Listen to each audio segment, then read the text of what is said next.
F07, which is a proposed resolution approving and declaring operative in its entirety the calendar year 2025 annual budgets of the 5 enumerated barangays and their respective budgets. The said appropriation ordinances are consistent with existing Iloilo City ordinances and have been approved by the Iloilo City Budget Officer. In line with this, Madam Chair, would like to pass the resolution declaring operative, approving the said 5 respective barangays. So moved. It has been moved and seconded. Hearing no objections, motion is carried.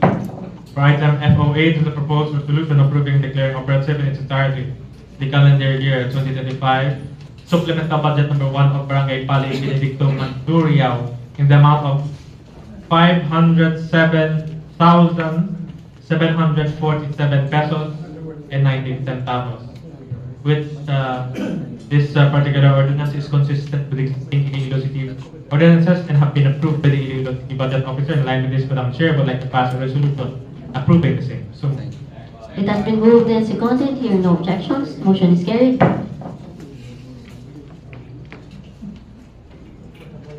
for item F09 is a proposed resolution approving declaring operative in its entirety the calendar year 2025 supplemental budget number 1 of the SK Council of Barangay Pali Benedicto Mandurriao in the amount of 534,833 pesos and 52 centavos. The said SK Barangay ordinance is consistent with the existing ordinances and been approved by the Iloilo City Budget Officer. In line with this, Madam Chair would like to pass the resolution approving the same. So moved. It has been moved and seconded. Hearing no objections, motion is carried.